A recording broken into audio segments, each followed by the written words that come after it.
ৰাজ্যৰ বিজেপি নেতৃত্বাধীন চৰকাৰখনে চাহ শ্ৰমিকৰ দৈনিক মজুৰি বৃদ্ধিৰ বাবে প্ৰতিশ্ৰুতি দিছিল ৰাজ্যত বিজেপি চৰকাৰ শাসনত অহাৰ পূৰ্বে।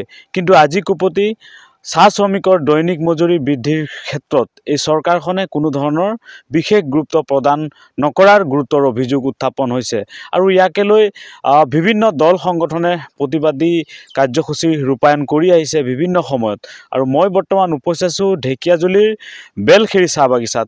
দেখুৱাইছোঁ এয়া হৈছে বেলখেৰী চাহ বাগিচাৰ এইসকল শ্ৰমিকে এনেধৰণে তেওঁলোকে নিয়োজিত হৈছে। আৰু যিহেতু বিজেপি নেতৃত্বাধীন চৰকাৰখনে ৰাজ্যৰ চাহ শ্ৰমিকৰ দৈনিক মজুৰি বৃদ্ধি কৰাৰ বাবে প্ৰতিশ্ৰুতি দিছিল আৰু আজি কপতি এই শ্ৰমিকসকলৰ দৈনিক মজুৰি বৃদ্ধি নকৰাত অখিল ভাৰতীয় চাহ মজদুৰ সংঘ আচলতে এই বিষয়টো গভীৰ উদ্বেগ প্ৰকাশ কৰিছে আৰু চৰকাৰক চাহ শ্ৰমিকৰ যি দৈনিক মজুৰি সেই দৈনিক মজুৰি 661 টকালৈ বৃদ্ধিৰ বাবে তেওঁলোকে পুনৰ দাবী জনাইছে। আৰু নিৰ্বাচনৰ পূৰ্বে আচলতে ৰাজ্যৰ চাহ শ্ৰমিকৰ দৈনিক মজুৰি 661 টকালৈ বৃদ্ধিৰ বাবে দাবী জনাইছে অখিল ভাৰতীয় চাহ মজদুৰ সংঘই। আৰু মোৰ লগত আছে এয়া ঢেকিয়াজুলি আঞ্চলিক সমিতি অখিল ভাৰতীয় চাহ মজদুৰ সংঘৰ যিসকল বিষয়ববীয়া এই বিষয়ববীয়া আছে। আমি তেওঁলোকৰ সৈতে এই সন্দৰ্ভত কথা পাতিম, যিহেতু এই বিষয়টোৰ সন্দৰ্ভত তেওঁলোকে তীব্ৰ প্ৰতিক্ৰিয়া প্ৰকাশ কৰিছে আৰু চৰকাৰক দাবী জনাইছে। কি ক'ব?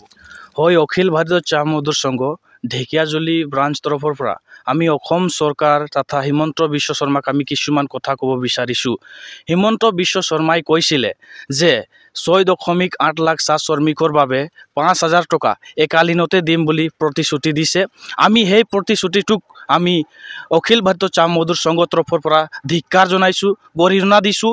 আমাক এই 5,000 টকা নালাগে।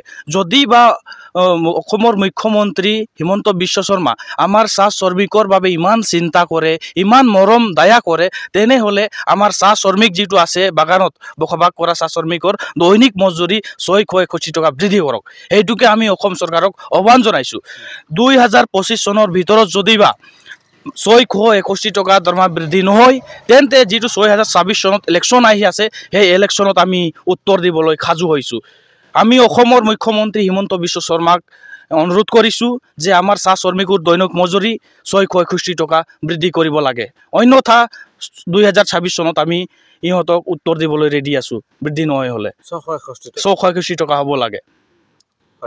নিশ্চয়কৈ এয়া আছিল অখিল ভাৰতীয় যি চাহ মজদুৰ সংঘৰ ঢেকিয়াজুলি শাখাৰ যিসকল বিষয়ববীয়া তেওঁলোকে এনেধৰণে ৰাজ্য চৰকাৰক চাহ শ্ৰমিকৰ দৈনিক মজুৰি এই 25 চনৰ ভিতৰত তেওঁলোকে বৃদ্ধি কৰাৰ বাবে দাবী জনাইছে। অন্যথা আগন্তুক 2026 নিৰ্বাচনত অখিল ভাৰতীয় চাহ মজদুৰ সংঘই এই ক্ষেত্ৰত তেওঁলোকে তীব্ৰ আন্দোলন গঢ়ি তোলাৰ হুংকাৰ প্ৰদান কৰিছে।